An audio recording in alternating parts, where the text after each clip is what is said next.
muito boa noite. Boa noite a todos. Vamos falar de um tema hoje que é um tema deveras interessante, um tema que entusiasma, um tema que é rico e um tema que empolga, né? Eu me refiro aqui a essa dupla meditação e compaixão. Tema por demais relevante, particularmente na nossa sociedade atual. Tema que tem aí uma série de braços. Estou esperando. Marcela está aqui já. Estou esperando ela para eu incluí-la aqui no diálogo.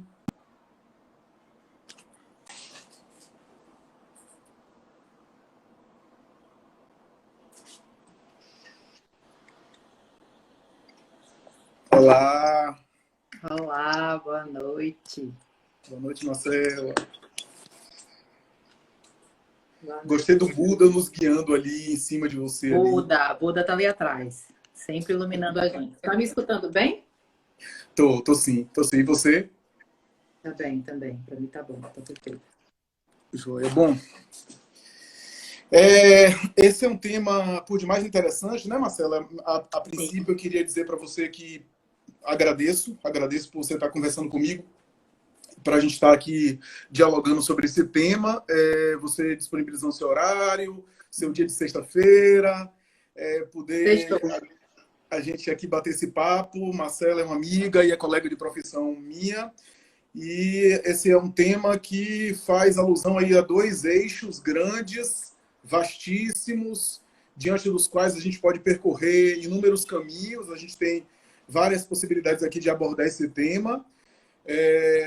Meditação e compaixão, né? São dois temas que podem ser trabalhados de maneira individualizada e podem ser trabalhados assim como a gente vai trabalhar hoje, onde há uma espécie de diálogo entre esses dois e até mesmo uma espécie de reverberação e de articulação e de causa e consequência, né, Marcelo? Com certeza, com certeza. Eu diria que o mindfulness, ele cria a meditação, na verdade, né? Ela cria condições para uma mente calma. E a compaixão, ela criaria condições para uma mente transformada, né? Então, a gente pode imaginar que são duas asas, né, de um pássaro. Se a gente imaginar aqui na meditação, no mindfulness, né, essa tradução trazendo um pouco para a atenção plena, significa a gente manter, né, a nossa presença, a nossa atenção, na verdade, ancorados, né, na nossa presença, no momento presente, no aqui e agora. E, ao mesmo tempo, a compaixão é esse eixo também de transformação social, né? Perfeito. Antes de você adentrar até pelos conceitos, né, do que você lê, do que você domina e falar um pouco mais sobre mindfulness, é interessante a gente considerar e fazer uma espécie de conceituação aqui. Tanto a meditação como compaixão são temas que são e pertencem, às vezes, à esfera de outro domínio que não seja necessariamente da psicologia. Ao longo da tradição, ao longo dos tempos, meditação e compaixão foi abraçado especialmente pela tradição do Oriente. Particularmente, a tradição do Oriente fala muito em meditação. Meditação, inclusive, é um termo amplo, um termo genérico. E, de maneira específica e mais popular nos dias atuais, especialmente nos últimos dias, o budismo é uma tradição que aborda tanto uma como outra, né? O budismo, no seu eixo, fala de meditação e fala de compaixão. A gente tem aí no Ocidente filósofos como Schopenhauer, que se interessou pelo budismo e se interessou pelos temas de uma forma muito particular dentro deles, né? Na escopo deles. E nos últimos anos, e eu me refiro aqui especialmente à década de 70, 80, a psicologia tem, de alguma forma, se debruçado sobre essas práticas de meditação e exercícios de compaixão, alguns chamam de compaixão ativa, que são exercícios e práticas que saem um pouco da esfera religiosa e da esfera moral e começa a tombar, digamos assim, na esfera da saúde, né? E começa a ser recursos e ferramentas utilizados para a área da saúde, né? E é interessante porque a gente pensa meditação. Meditação é um termo amplo, é um termo vago, é um termo que pode fazer alusão tanto a uma reflexão, você assiste um filme, você reflete, você lê um livro, você reflete, você ouve uma música, você reflete, Sim. como pode fazer alusão aqui a uma técnica da yoga, a uma técnica de meditação transcendental, a uma técnica oriental, espiritualista. A gente tem uma série de técnicas, né, que visam o objetivo, concentração, atenção plena, momento presente. E do ponto de vista nosso aqui, o que me chama a atenção na meditação é a característica de potencializar o hiperfoco, a capacidade de você focar e ser menos disperso e produzir relaxamento. Mas antes de a gente continuar, eu estava pensando aqui nesse tema hoje de tarde, no intervalo lá no consultório, e eu li uma coisa interessante, que é um depoimento de Yuval Harari, esse historiador que lançou aquele livro fantástico, Sapiens, tão best-seller, né? Tão fantástico. E ele narrou uma experiência, uma entrevista que eu vi aí, está aí disponível na internet, de que ele participou de uma prática de meditação, e aí o orientador disse para ele concentrar na respiração dele por 10 segundos. Sim. E ele comentou dizendo que ele não conseguia se concentrar na própria respiração por 10 segundos. Depois daquilo ele disse: como é que eu vou me concentrar na economia global, nos problemas políticos, se eu não consigo concentrar em 10 segundos na minha própria respiração? E aí ele percebeu, ele pratica meditação há mais de 18 anos, segundo ele, ele percebeu que isso é uma espécie de exercício também de musculatura, né? Exercício de prática, de hábito. Eu percebo, Marcela, que assim, um dos grandes problemas da nossa cultura dispersa, a nossa cultura polifocal, polideia, é distúrbio de memória, falta de disposição e uma sociedade que está sempre cansada. É uma sociedade do cansaço, como um grande autor lançou um livro sobre isso, né? Um autor chinês, se não me falha a memória. Está aqui em cima. Pronto. Me ajude se eu estiver cometendo algum equívoco. E não apenas em alguns distúrbios, porque a gente sabe que patologias como depressão, em que a pessoa perde um pouco a capacidade de concentrar, a depressão compromete até a motivação. Sim, com certeza. Faz com que a pessoa também não tenha condição de gravar as coisas. Como eu não estou motivado, eu não retenho na memória. Então, essas coisas todas afetam. E as práticas meditativas, de uma forma geral, sem me concentrar em uma técnica específica, mas você vai desenvolver com a mindfulness, possibilitar essa memória, essa concentração, essa atenção plena no momento presente e uma espécie de postura intacta.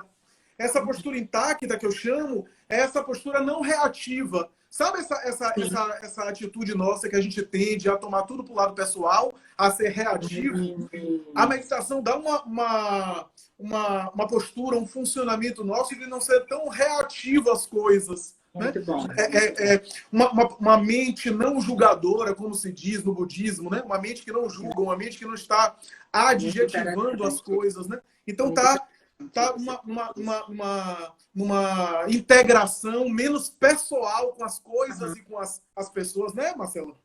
Claro, você trouxe inúmeros aspectos, né, que a gente pode começar a discorrer. Obviamente, eu vou me esquecer algum deles, você pode me relembrar. Teve uma pessoa aqui que chegou a comentar que ela tem talvez uma dificuldade de meditar, porque talvez inicialmente pediram para que ela fizesse 10 respirações, eu não sei se eu li direito. E você comentou, né, que várias pessoas que a gente tem assim, nossa, é o cara, autor de um best-seller, não conseguiu fazer uma simples, né, técnica de respiração. Então, o que é interessante a gente chamar a atenção é que muitas vezes, quando o indivíduo ele está extremamente ansioso, ele está muito ativado, reativo, como você trouxe, vai ser difícil para essa pessoa eu pedir para que ela simplesmente pare e medite. Porque ela pode encarar isso como uma tortura mental, né? Existem diversos tipos de meditações. Então, algumas pessoas, elas trazem para elas a ideia de meditação seria algo como não pensar em nada. Só que como que a gente não vai pensar em nada, né? Então, isso pode ser um exercício extremamente até de punição, né? Eu posso sentar aqui e vem vários pensamentos, vem ideias, vem problemas, coisas que eu procrastino e eu penso, nossa, então a meditação ela não serve para mim. Só que o interessante da gente abordar é que o mindfulness, ele nos traz essa condição. Uma vez que ele entende, diferente da filosofia zen budista, de que você pode meditar fazendo qualquer coisa. Então, eu posso meditar enquanto eu estou fazendo o exercício físico, eu posso meditar enquanto eu estou tomando banho, lendo um livro. São as chamadas meditações informais, onde a gente entende que se eu focar a atenção naquele momento, nas coisas que eu estou fazendo, todas as vezes que o pensamento divaga, eu volto para o momento presente, é uma forma de treinar o próprio mindfulness, é uma forma de treinar a meditação. A definição, a grosso modo, de mindfulness seria uma atenção gentil, não julgadora do momento presente. Então, é como se nós mantivéssemos a nossa mente ancorada. E uma das maneiras que a gente tem de ancorar a nossa mente é através da respiração. Então, você pode pedir para aquele indivíduo, ele inspire em tempos de 3 segundos, 4 segundos.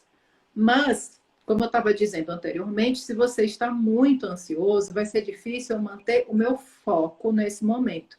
Então, o interessante é que você pode pedir para essa pessoa fazer algumas meditações informais ou que simplesmente ela ancore no corpo dela.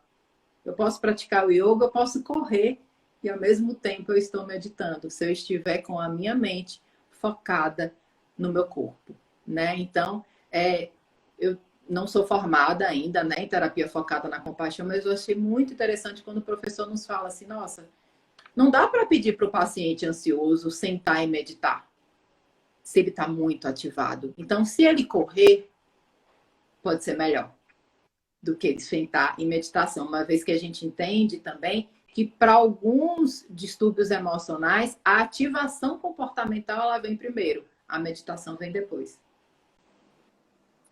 Maravilha, maravilha. E você já está linkando a questão da compaixão. E a compaixão é uma experiência que também vem de outras tradições, não necessariamente da psicologia, e hoje a gente tem aí esses estudos de psicologia, né?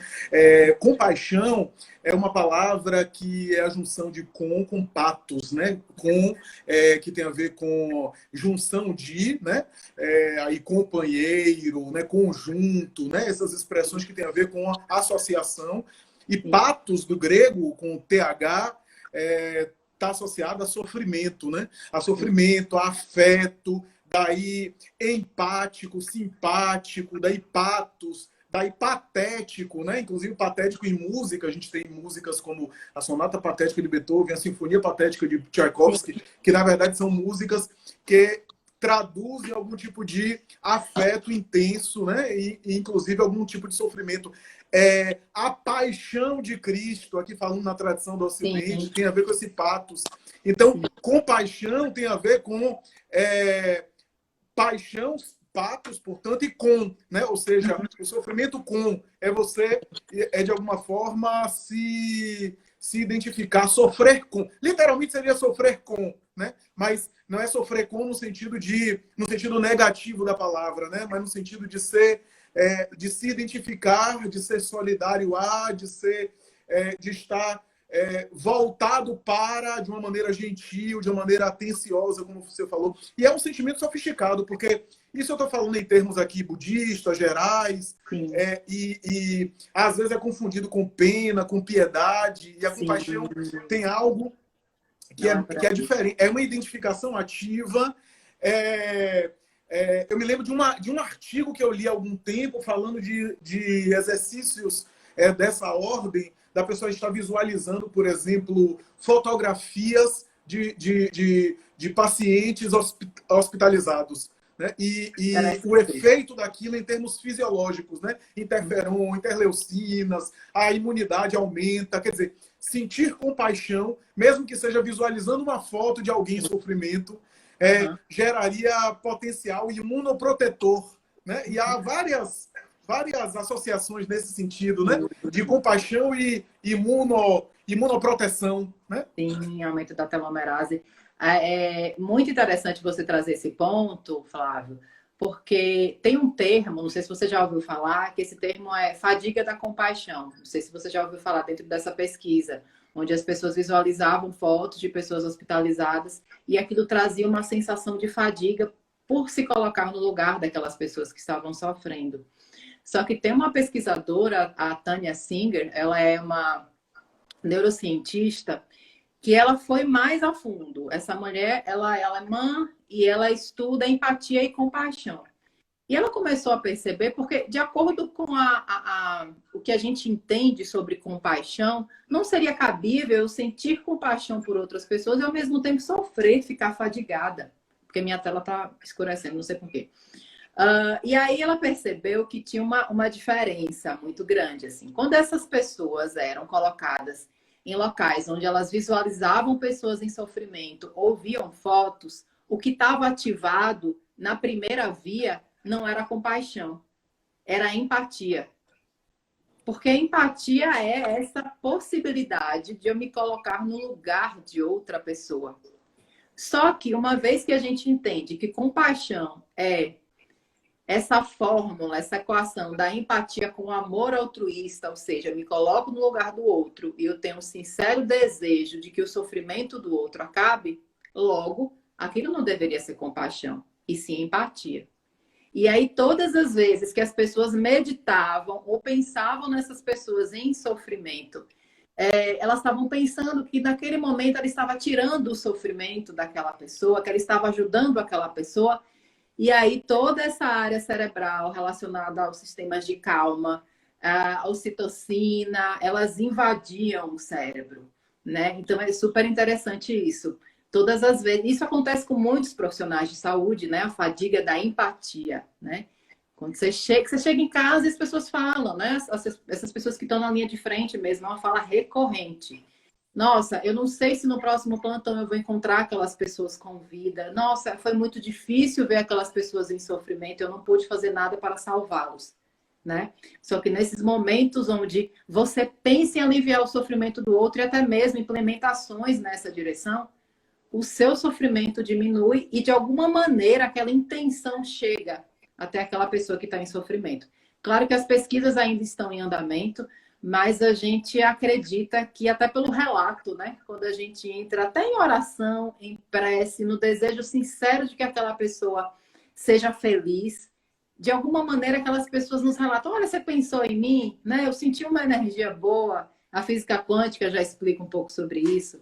Então, é bem interessante, assim, é como se realmente nos colocar nesse lugar, as primeiras pessoas beneficiadas somos nós mesmos.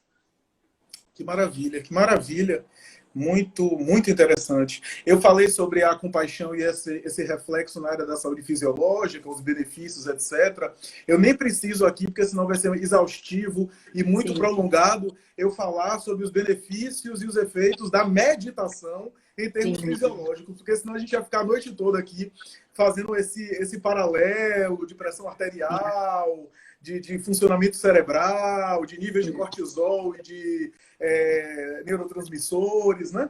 Que eu acho que é super interessante. Agora, você comentou uma coisa importante, que aí vai um pouco mais da minha área, no sentido da escola, da matriz teórica que eu abraço mais. Jung foi estudioso do budismo. E Jung, ele tinha muito ele se sentia muito atraído por essa introspecção. Ele usava a expressão introspecção mais do que meditação, mas são palavras para falar de uma mesma coisa, né? Introspecção que o budismo possibilitava. No caso do enfoque nosso psicológico, não no sentido de uma transcendência espiritual, de uma libertação divina, mas Jung dizia que esse processo de introspecção é essencial para aquela teoria dele da individuação, né? A teoria da individuação tão conhecida. Individuação não é uma palavra patrimônio de Jung. Existe individuação até em psicologia do desenvolvimento, né? O bebê que se descola da mãe, e o adolescente que se descola dos pais, está também no processo de individuação. Ele usava a individuação no sentido de uma maturidade psíquica mais específica.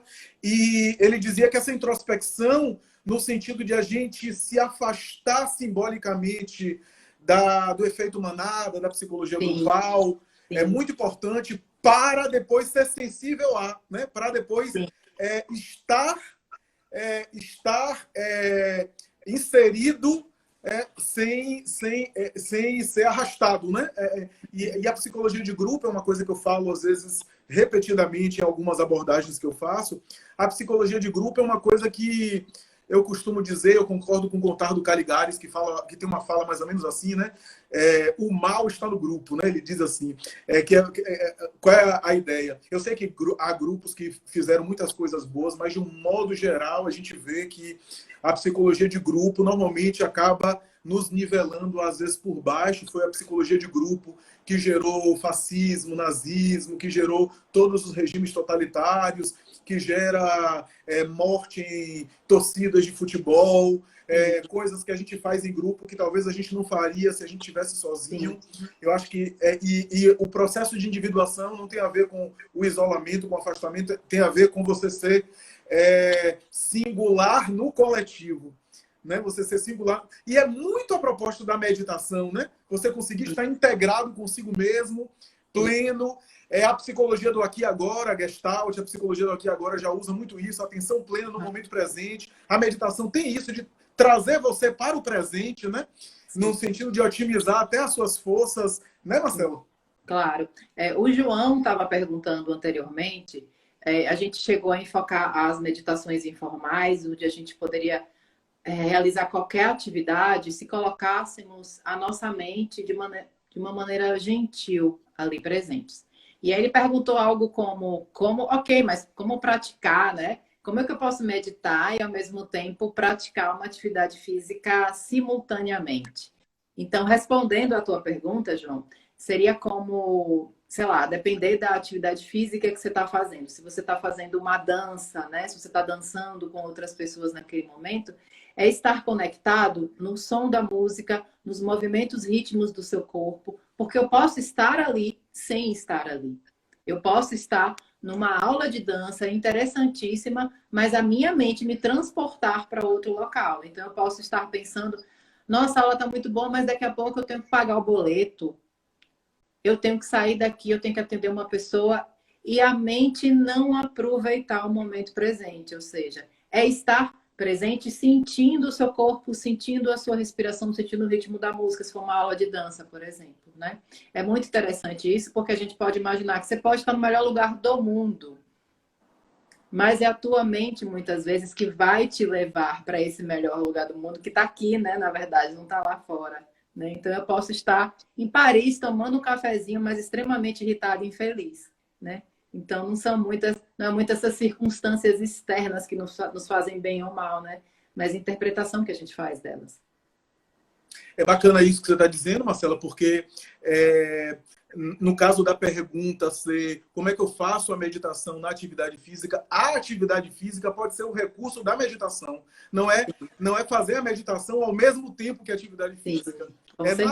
É a própria atividade física ser usada como meditação, estar presente ali no momento presente, fazendo.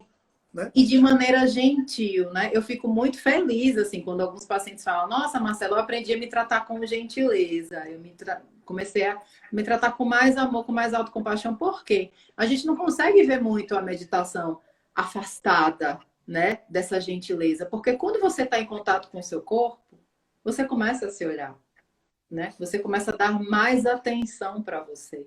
Né? Então, a gente não consegue afastar uma coisa da outra. Então, a meditação, ela também nos proporciona isso, né? Nos proporciona, num segundo plano, mais concentração, como você falou no início da live, né? Mais foco, mais presença.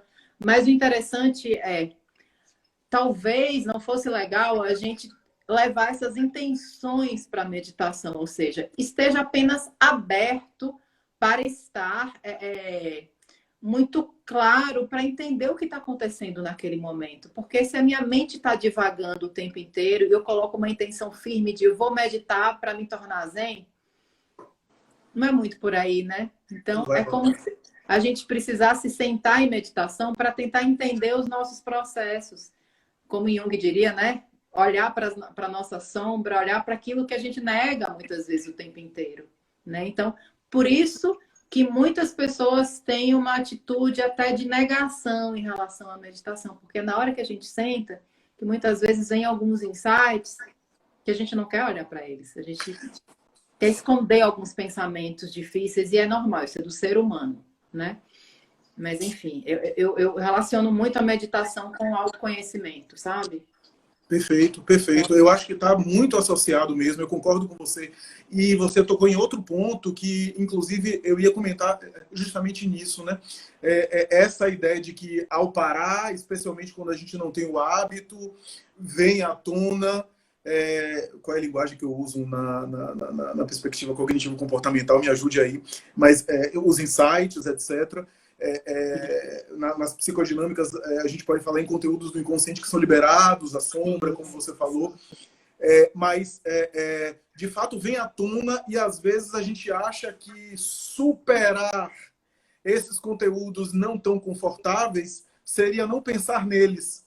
Sim. Meditação, concentração é tomar consciência de Tomar tudo. consciência dele. Né? Então, às vezes, é interessante que eu estava discutindo isso com um paciente recentemente, um quadro aí que tem um sintoma de pânico e alguma coisa associada aí à doença, à enfermidade, a passar mal. E aí eu estava comentando em sessão essa semana, vem cá, se você passa mal, se acontecer alguma coisa nesse contexto, né, o que é que pode acontecer se você passar mal, se realmente você tiver, por exemplo, tal diagnóstico. E aí ele diz, não, Ave Maria, eu não posso pensar nisso, não. Isso daí é pensar negativo, é pensar de maneira negativa. Se eu ficar pensando muito nisso, eu posso atrair. Aí eu estava conversando, né? A gente estava refletindo que pensar e refletir sobre as coisas não é necessariamente pensar negativo. Né? Pensar negativo é quando eu envolvo essa reflexão com um desejo. Né? Porque a gente usa pensamento para vários processos mentais. Né? Pensamento é uma palavra que é usada para processos mentais distintos. Né? Eu posso pensar no sentido de refletir ou eu posso pensar no sentido de desejar. Né? Já são dois processos mentais diferentes e em ambos eu uso a palavra pensamento. Né? Então, eu refletir sobre as coisas, eu tomar consciência das coisas, eu, de alguma forma, também lidar com elas e diminuí-las no sentido do efeito que elas têm em mim. Né? Do contrário, eu fico negando-as e quando eu vou meditar, elas aparecem. Né? É o boleto que você citou, é uma preocupação, né? Alguma coisa que não tem nada a ver, não tem conexão com aquilo que a gente está fazendo naquele momento. Né? E a gente nunca está no hiperfoco, a gente nunca está plenamente no momento presente. Né?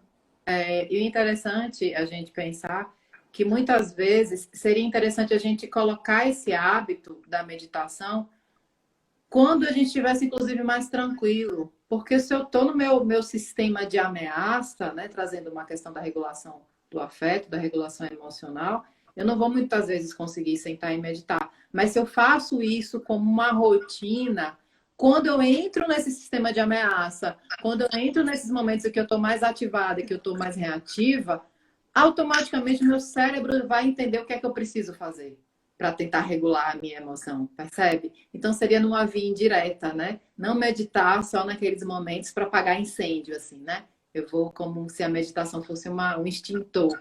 Não, até para um mecanismo de neuroplasticidade cerebral mesmo, né? Seria essa regularidade que vai fazer com que a gente tenha todos esses inúmeros benefícios que a meditação traz, né? Então, se a gente pensar que estamos no tempo de pandemia, que é interessante a gente manter a nossa pressão arterial, né? Mais regulada, mais equilibrada, batimentos cardíacos, regulação do sono. Seria interessante até para a nossa preservação da nossa saúde física e mental, a gente poder implementar esse hábito de uma maneira mais frequente, assim. Agora a gente está concorrendo com o Tadashi, né? O Tadashi é um cara que está fazendo meditação todos os dias às 8 da noite. E às vezes eu passo para alguns pacientes, eu falei, vai no Tadashi. Escuta lá a live, se coloca em meditação, porque quando você inicia, é muito mais fácil quando você tem um outro recurso, quando você tem uma outra pessoa que está guiando aquela meditação por você, né? Então, sei lá, você tem um aplicativo, você tem alguém aqui que faz as lives de meditação, então nesse primeiro momento é melhor, porque talvez eu não consiga de pronto sentar e ficar só com os meus pensamentos. Então, se alguém está guiando aquele tempo, eu me ancoro mais fácil. Perfeito, perfeito. E essa questão de o foco na respiração, que você citou, eu citei também, você citou, é uma das dúvidas que a maioria das pessoas tem, né? Independente da técnica que você use, né? A ideia de você estar atento à respiração já é um bom começo, né? Sim, sim. A gente chama de respirações de calma, né? Se você pensa em relação à mindfulness, à atenção plena, é como se aquele indivíduo ele tivesse muito livre para entender qual é o tom dele, qual é a meditação. Então, não seria interessante eu dizer, você vai meditar e você vai respirar em tantos segundos. Mas quando a gente coloca esse adicional da compaixão e a gente quer acessar aqueles mecanismos de calma, talvez seja interessante dizer para ele, tente contar o teu tom, assim. Se você conseguir respirar no tempo de 3 segundos, talvez você consiga aumentar um pouquinho. Daqui a pouco você está inspirando em 4, retendo um pouco esse ar, soltando esse ar em 4 segundos. Muitas vezes é interessante eu contar as meditações. Então, eu inspiro, expiro, 1. Inspiro, expiro, 2. E aí, todas as vezes que você percebe a mente divagando, é uma outra possibilidade, eu também posso voltar essa contagem. Eu cheguei no 5, divaguei. Com gentileza, eu volto. Talvez eu vou tentar treinar novamente a minha atenção. Aí eu volto para o número 1. Sempre com gentileza, porque se eu estiver dizendo para mim mesma, nossa, Marcela, você não consegue meditar. Tá vendo você aí divagando? Esse é o tom do julgador, né? É o tom do autocrítico. E aí a gente muda esse tom emocional, ok. Tá tudo bem pensar. E aí eu volto para o número 1.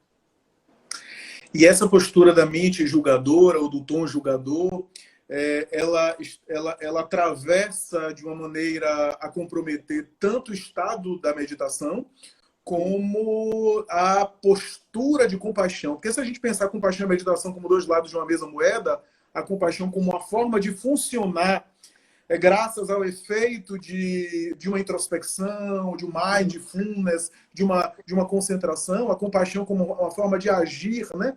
Não impactada, não reativa, né?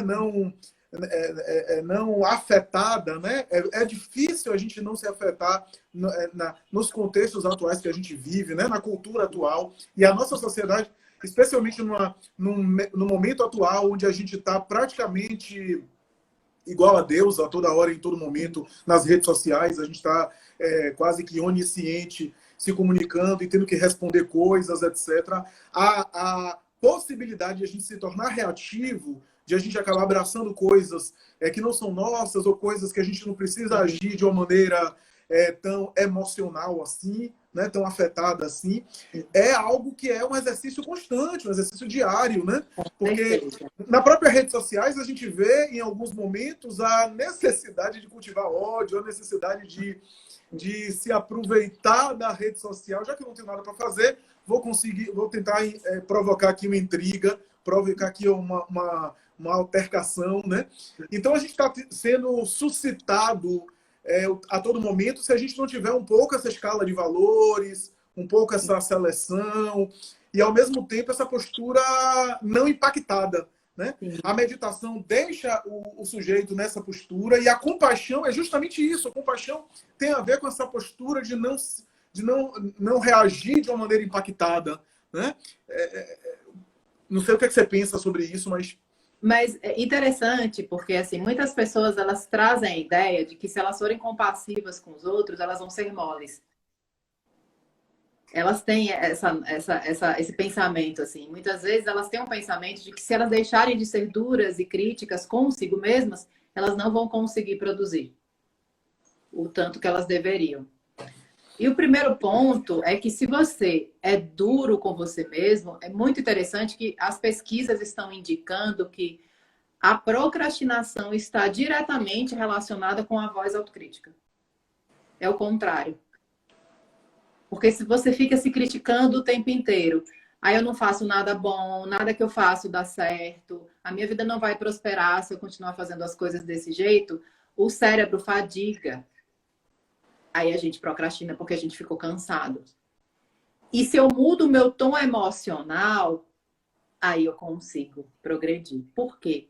Não é que você vai ser indulgente, autoindulgente, passar a mão na cabeça e achar que você não tem que cumprir prazos e metas. Mas se você muda esse tom das responsabilidades que você tem, se você se trata com mais carinho, com mais afeto, com mais cuidado, você se sente até mais motivado para produzir cada vez mais. Quando a gente traz a questão da compaixão por outros seres, por outras pessoas, o interessante é que a compaixão pelo outro, ela pode ser... Não é que ela pode ser corajosa, a compaixão ela é corajosa. A compaixão ela é corajosa, porque na compaixão eu posso dizer um não. Na compaixão eu entendo a vulnerabilidade do outro ser. Na compaixão eu entendo que aquele ser humano ele está dando apenas o melhor que ele tem. Ele está fazendo o melhor que ele pode com os recursos que ele tem. Sabe? Na compaixão não existe espaço para uma relação assimétrica, de ter dó ou de achar que outras pessoas são superiores. Porque na compaixão a gente abraça essa humanidade compartilhada e a gente vê todas as pessoas como iguais. E não significa que você vai dizer que aquela pessoa está certa e vai compactuar. Sim, sim. Gandhi, né, é um grande exemplo disso, né? Uhum. Gandhi, eu acho que o Ahimsa, eu estava pensando justamente nisso, o Ahimsa, a não violência de Gandhi é uma atitude compassiva, né? E eu me lembrei de um desses monges aí, um desses tibetanos que passou por alguma tortura física, tortura até sexual, e ele deu uma declaração dizendo que quase ele deixava de ter compaixão pelos torturadores, né?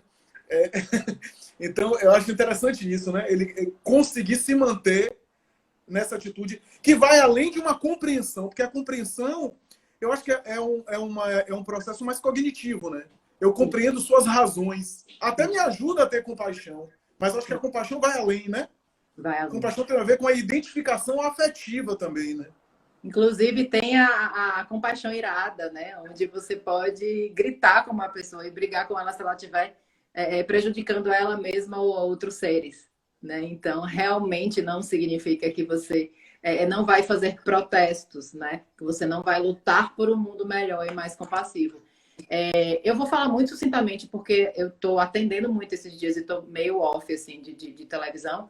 Mas teve esses últimos protestos que estão acontecendo nos Estados Unidos por conta de que mais uma pessoa foi baleada por policiais. Esse cara era negro, não lembro o nome dele. Mas eu peguei um trecho da entrevista da mãe. A mãe chorava e ela dizia: parem de depredar, parem de quebrar as coisas, parem de tentar ferir outras pessoas, porque isso não é o meu filho. Meu filho não é assim. A gente não precisa lutar por um mundo melhor fazendo vandalismo, né? A gente pode mostrar para as outras pessoas como elas devem nos tratar. E essa via pode ser através da via da compaixão e do amor, né? Uma vez que a gente entende que violência gera mais violência. Muito bem, muito bem. Eu acho que, portanto, a temática de meditação e de compaixão é uma temática que, repito o que eu falei inicialmente, está às vezes associada à tradição religiosa e Sim. à tradição filosófica, mas que agora, né, se situa na área da saúde, né? Muito interessante você falar isso, porque eu faço grupos de mindfulness, eu trabalho com mindfulness, alguns protocolos de mindfulness, né? Individual, em grupo, agora está tudo online. E algumas pessoas, por abraçarem alguma religião, elas me perguntam assim: nossa, mas isso tem a ver com tal religião? Isso tem a ver que significa que você é espírita ou você é budista? Porque minha religião é religião tal. E é muito interessante a gente entender que tanto a psicologia quanto a ciência da meditação, ela vai beber dessa sabedoria que ela é milenar, né? Ela vai lá atrás, ela vai até no budismo mesmo, para entender o funcionamento da mente. Porque quem começou a falar sobre compaixão foram os budistas, né? Só que hoje, o que é que a gente tem? A gente tem a ciência atrelada a essa filosofia milenar. Então, não significa dizer que somos budistas, somos isso, somos aquilo. Somos estudantes, pesquisadores, cientistas da mente, né? Que hoje a ciência, se a gente for procurar agora artigos sobre mindfulness, vai para milhares, né, de artigos falando sobre essa questão. Então, o mindfulness, ele vem de uma proposta laica, né? A gente entende que a gente não tem... Tá ficando escuro aqui, tá? Que a gente não tem uma identificação com nenhuma religião. Mas quando a gente pesquisa, a gente começa a estudar sobre isso, né? A gente vai pesquisar, a gente vê que esses conhecimentos já eram citados há milhares de anos. Bacana, bacana. É, tem algumas colocações aqui. É, Danilo, meu amigo Danilo Cruz, e colega também nosso de profissão, está falando sobre que nenhum método externo é perfeito, senão o meu próprio estilo pessoal e intransferível. De fato, de fato. Essa é a beleza, né, da nossa área, né? É algo do... A psicologia tem algo que é do singular por excelência, né? Não há um único caminho para todos, né? E é interessante essa personalização das técnicas a benefício nosso, né? Que tem a ver com autoconhecimento. À medida que eu vou fazendo, vou praticando meditação, concentração, eu vou vendo o que é que funciona melhor comigo nesse sentido. Né? João está perguntando, quando eu medito parado, eu sinto sono e aí fico me culpando por não conseguir meditar. O que fazer? Eu diria, não sei o que, é que você acha, Marcelo, mas eu diria assim, faça pequenos exercícios, não faça metas grandes. Se não está conseguindo, diminua mais, porque ainda a meta está grande. Se essa meta, se esse exercício ainda não, você não está dando conta e está dormindo, é porque ainda está demais, seja humilde nas suas metas. Você possivelmente é uma pessoa mais dinâmica, João. Então, normalmente as pessoas mais dinâmicas, que são mais operacionais, no sentido de estar em abraço de muito compromisso, normalmente quando param, normalmente tendem a dormir, a relaxar. Tem a ver também com o perfil aí, né? Como foi comentado, né? Como foi comentado. Marcela caiu, foi? Marcela caiu. O Instagram derrubou ela. Deixa eu ver se volta. Mas é muito interessante porque meditação e compaixão parecem dois temas diferentes, né? Dois temas distintos, dois temas que não se conectam, mas na verdade pode ser uma única experiência, né? A meditação não deixa de ser uma espécie de compaixão em relação a si mesmo, né? Ou pelo menos o exercício da mente compassiva em relação a si mesmo. Deixa eu incluir você, Marcelo. Eu tô vendo você aqui.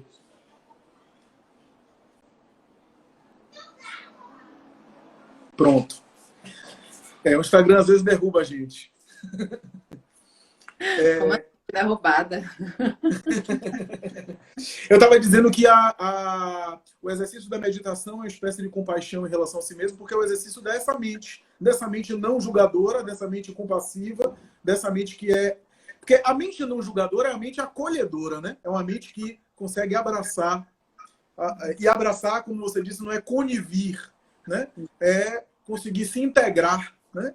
Consigo e com as coisas, né? Você estava antes, na hora que eu caí, você estava falando sobre uma pergunta que alguém dizia que estava tentando meditar e dava sono, não foi algo assim? Sim, sim. Você quer completar? Eu só disse que é provável que seja um perfil mais assim dinâmico, um perfil mais que João que fez, né? Que provavelmente é um perfil mais assim operacional, que faz muita coisa, que não para. E quando para, dorme. Que ele diz que tende a dormir, adormecer. Então, quando a gente trata isso dentro do Mindfulness, a gente costuma dizer que nenhuma meditação ela está errada, tá? Então, não está errado se você dormiu. Agora, se você quer manter uma consciência alerta, é interessante que você possa... se eu meditava deitado, a gente passa a meditar sentado, né? Você não precisa fazer aquela posição de lótus, mas quando você tem a coluna mais ereta, o queixo erguido, isso dificulta que você vá se encolhendo na cadeira. Então, isso ajuda, inclusive, o fluxo da respiração. Uma outra coisa que é importante pontuar é que quando eu estou, às vezes, no nível de estresse, adrenalina, o cortisol está ali no meu corpo durante um tempo, quando você relaxa, é como se o organismo ele encontrasse um meio. E aí ele faz com que você desligue, porque ele acha que é importante que naquele momento você durma, porque você estava muito ativado antes.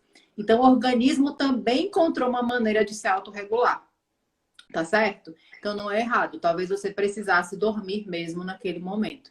Mas se eu quero manter um estado até de alerta mesmo, de concentração, talvez até mudar o horário que você vai meditar, né? Porque alguns pacientes falam, nossa, toda vez que eu medito eu durmo. Aí eu pergunto, mas que horas você foi meditar? Aí a pessoa fala, 11 da noite, meia-noite. Eu falei, mas também é dormir. E é importante, Horários você está desmistificando um monte de coisa, porque é importante que o estado meditativo é também um estado de estar no mundo, né? Uhum. De agir no mundo, né? Danilo colocou contemplação afetiva. É verdade, é uma espécie de contemplação afetiva, né? Eu vou usar uma palavra que é muito usada em psicanálise. É usada em psicologia de um modo geral, mas em psicanálise.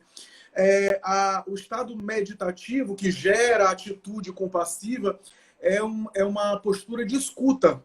Escuta aqui no sentido psicológico, né? A escuta psíquica, né? Que é essa... Olhei.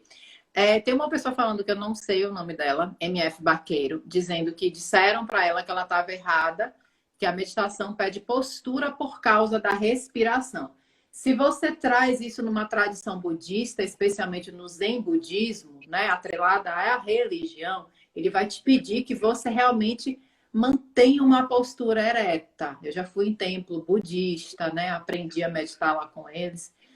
Mas dentro do mindfulness, nessa perspectiva da ciência e da psicologia, a gente entende que você vai dar aquilo que você pode naquele momento.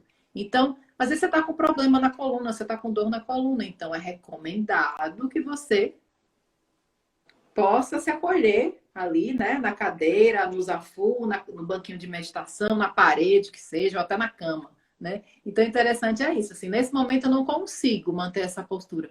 Não tem nenhum problema. Você faz do jeito que você pode naquele momento. Porque, às vezes, se você se prende a um padrão muito rígido, às vezes a gente acaba não meditando, né? Porque eu olho para outra pessoa, acho a outra postura dela tão correta, tão bonita, nem tento, porque eu não chego nesse nível, né? Então, a gente medita do jeito que a gente pode, tá? Com os recursos que a gente tem naquele momento. Eu estava fazendo uma meditação com as agentes de saúde hoje de manhã, e uma delas, no inquiry, que é aquele momento onde a gente acolhe e vai tentar entender como que foi a meditação para aquela pessoa, uma delas falou assim, nossa, Pro, chama de Pro, nossa, Pro, mas a meditação não prestou. Aí eu perguntei, mas por que não prestou? Porque aqui o carro do ovo, o menino que fala. Então, assim, não prestou, né? Porque eu queria estar no estado zen. Só que mindfulness te aproxima da vida. Então, na nossa vida diária, o carro do ovo vai passar.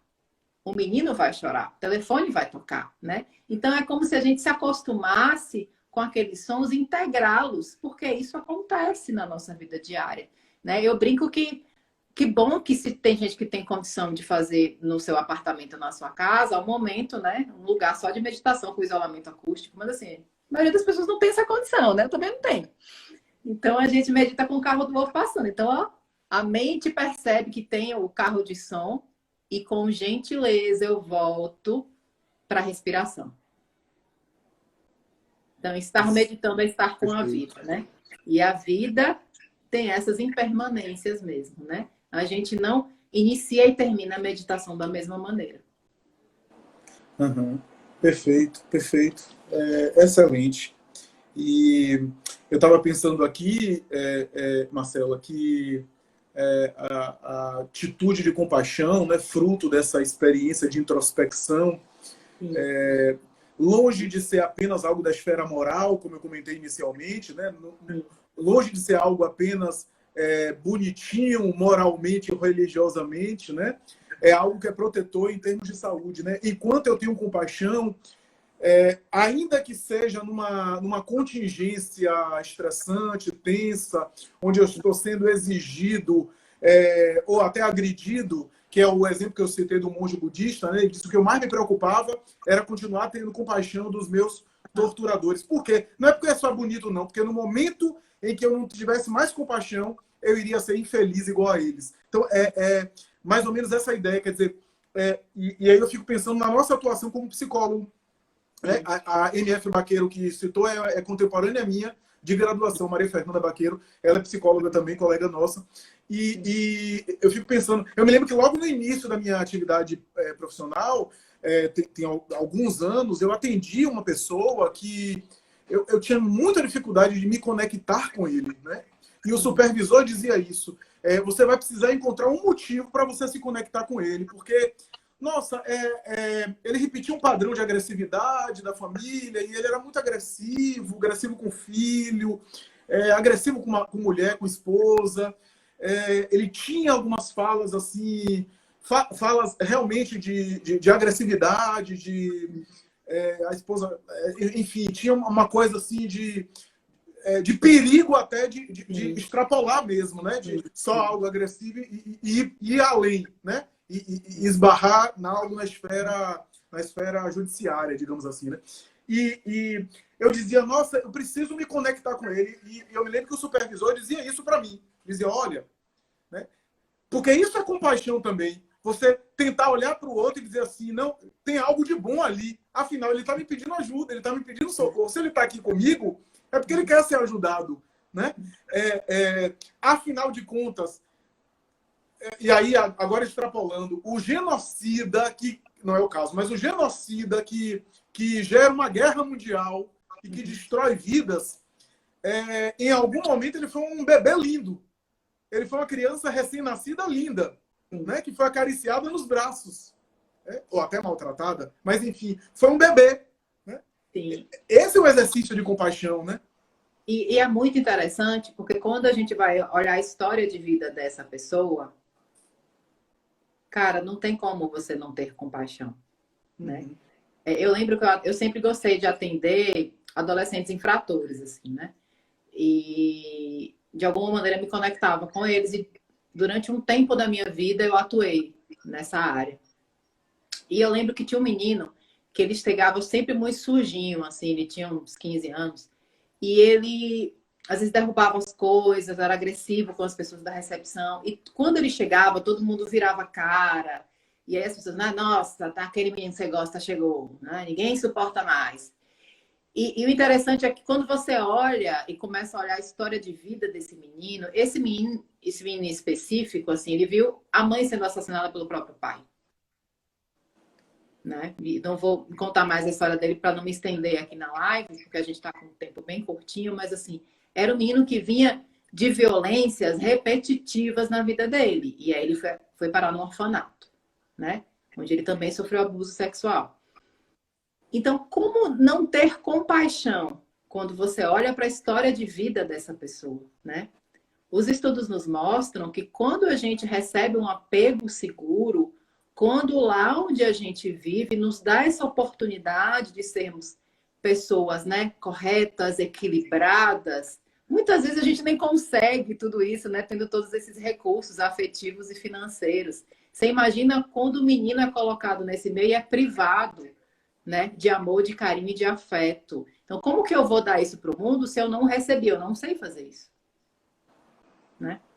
Então, quando a gente olha a história de vida dessa pessoa, não é que a gente justifica, a gente não vai passar a mão pela cabeça e dizer, coitado, não. Perfeito, perfeito. Lembra quando eu falo que a compaixão ela é ativa e você pode até gritar com aquela pessoa se ela estiver fazendo algo errado, né? Nessa compaixão irada, eles dão um exemplo de tipo, quando seu filho tá lá, prestes a colocar o dedo na tomada, ou quando ele tá em perigo, você vai puxar o menino, você vai gritar para que ele não vá se ferir. E a compaixão, ela te dá essa possibilidade, sabe? De olhar o outro como um ser humano. Como uma pessoa que é, muitas vezes, cara, muitas vezes não, é igual a você. É igual a você. Eu sempre brinco, gente, se eu tivesse nascido em tais circunstâncias, vocês falam que eu sou uma pessoa maravilhosa, mas eu, cara, não sei. Se o afeto me fosse negado, eu não sei. Eu não estaria possivelmente no lugar onde eu chego hoje, sabe? Então, eu acho que o nosso mundo precisa, sabe? Que a gente possa inspirar e expirar mais compaixão pelo outro e por nós mesmos, né? Porque muitas pessoas têm até essa possibilidade, essa facilidade de acolher o mundo e esquecer deles próprios, né? Então, até para que a gente tenha braços fortes de acolher o outro, a gente também precisa nos dar esse espaço, né? Esse espaço de paz, de calma e de amor. Porque todos nós temos esses recursos dentro da gente. E veja... Não nos acessa. Perfeito. E veja, Marcela, que esse exercício de compaixão, que pode ser feito nessa valorização dos aspectos positivos alheios ou nosso, numa autocompaixão, também proporciona saúde. A gente fala da saúde na compaixão apenas, como a gente falou inicialmente, da disposição, da boa memória, da energia, mas tem também se você tem esse hábito, né, de compaixão ativa, do exercício de compaixão ativa, neurologicamente, em termos aí de funcionamento do metabolismo, psíquico, você funciona de modo diferente. Você vai conseguir detectar mais motivos para se alegrar e para apreciar. Você vai conseguir apreciar os motivos que são apreciáveis. Porque também a gente pode desenvolver o hábito contrário, da não compaixão, e daqui a pouco a gente tem um mundo aos nossos pés e a gente está insatisfeito. Nada nos satisfaz, nada tem graça, né? Esse é um hábito também, né? Eu acho que a gente está chegando já nos momentos finais, se você quiser já fazer consideração final e tudo. Não, só pegando esse gancho de honrar, né? De honrar aquilo que a gente já tem e de nos parabenizar por pequenas vitórias, né? A gente estava lendo um texto ontem sobre isso, que muitas vezes a gente espera que grandes coisas aconteçam na nossa vida, né? No dia que eu tiver tal coisa, no dia que eu chegar em tal lugar, aí sim serei feliz, né? Então, o mindfulness, a meditação, é também um convite para que a gente contemple e para que a gente observe e reverencie até mesmo tudo aquilo que a gente já tem, tudo aquilo que a gente já é. Tem um exercício que eu faço no protocolo de mindfulness, baseado na terapia cognitivo-comportamental, para a gente começar a observar experiências agradáveis. E aí, às vezes, algumas pessoas vão, na outra semana, dizendo assim, nossa, mas nada aconteceu na minha vida. E aí, como que nada acontece na sua vida, sabe? É contemplar o pôr do sol, é agradecer pela presença de seres que estão ao seu lado, agradecer pela saúde física, sabe? Agradecer por pequenas coisas que a gente tem. Honrar pequenas alegrias que nós temos todos os dias.